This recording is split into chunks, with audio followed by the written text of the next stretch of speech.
my channel. So in the today's lecture, we are going to discuss problem with first come, first serve CPU scheduling.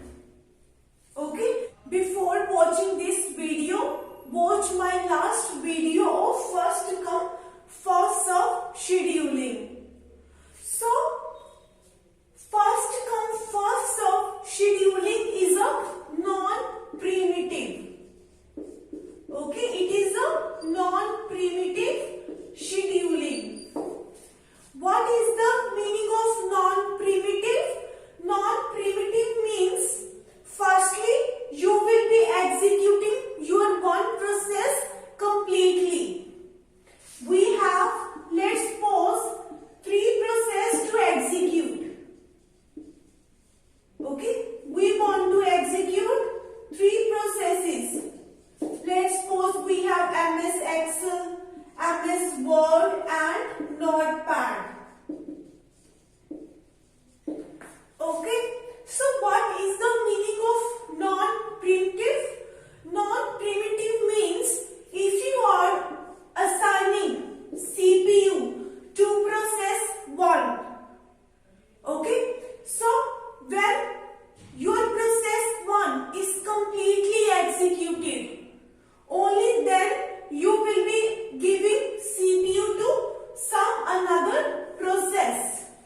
So your process 1 is not going to release the CPU in the middle of its execution. Once your process 1 has been completely executed, then we will be assigning CPU to another process. So in this first come first serve scheduling, we are not executing multiple processes parallelly. Okay, there is no concept of multitasking in first come first serve scheduling. At a one particular point of time, only one process is going to be executed. When that process is over, then you will be assigning your CPU to another process. Okay, how all these processes will be executed, that really depends upon the arrival time. Okay, when they are arriving in the main memory. So on the basis of their arrival time in the main memory, we will be executing all these processes. Okay, and you are not executing multiple processes parallelly or concurrently.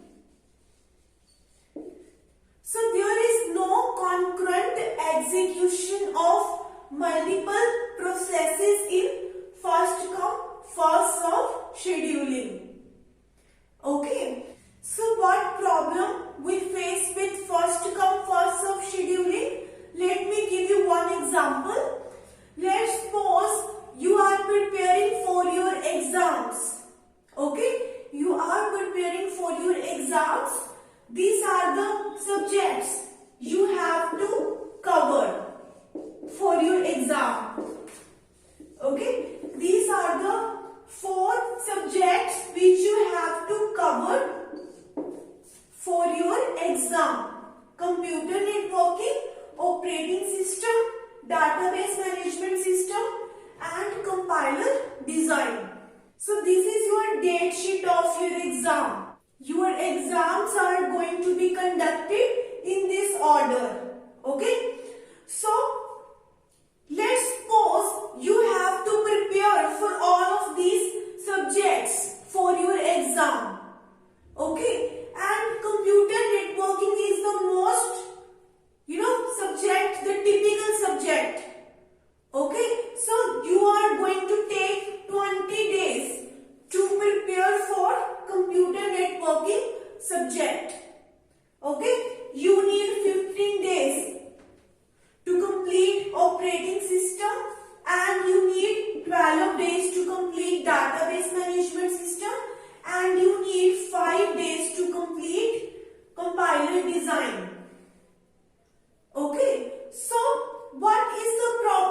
going to be a starvation.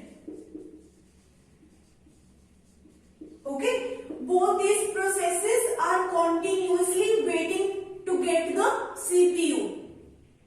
Okay, so if we have to increase the throughput, okay, by looking at this problem, we just observe that what could be the possible way to increase your throughput. Okay, so if you look at in this case, if you look at in this example, within 20 days you are just able to complete your computer networking subject.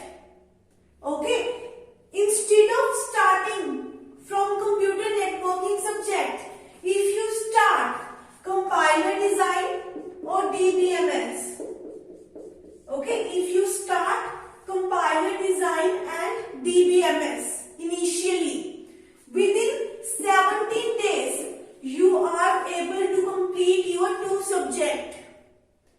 Okay, within 17 days you are able to complete your 2 subjects. So your throughput is more in this case. Okay, because within a very less time you are giving chance to many number of subjects. Okay, what we want? We have to reduce the response time of the processes.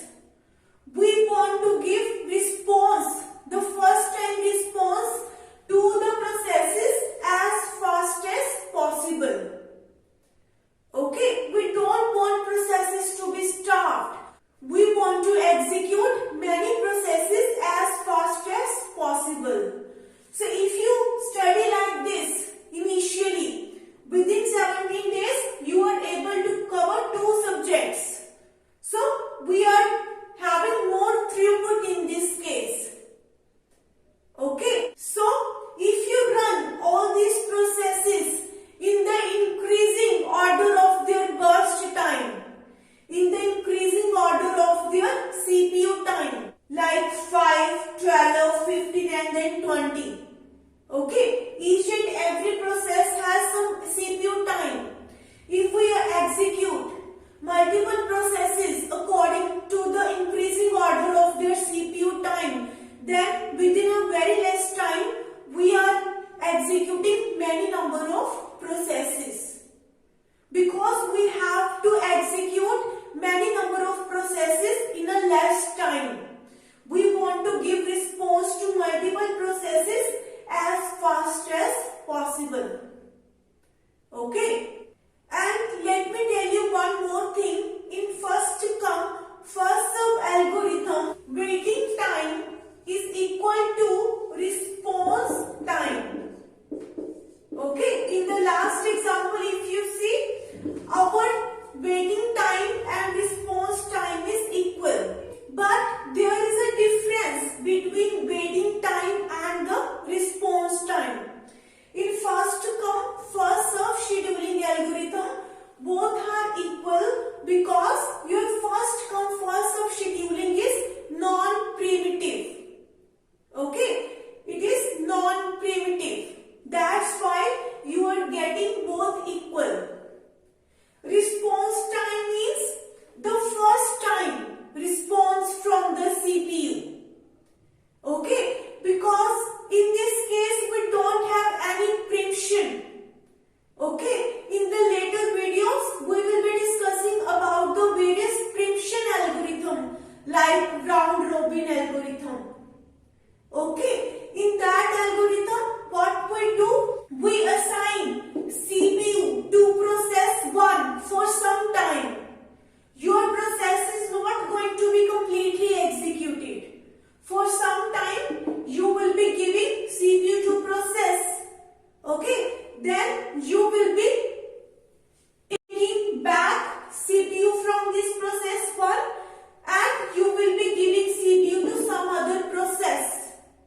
Okay, we don't let one process to be completely executed in preemption. We execute one process for some time, then we assign CPU to another process. So response time is when your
when your first process is very larger, okay, you are spending lot of CPU time on your first process and all the remaining processes are waiting for the CPU.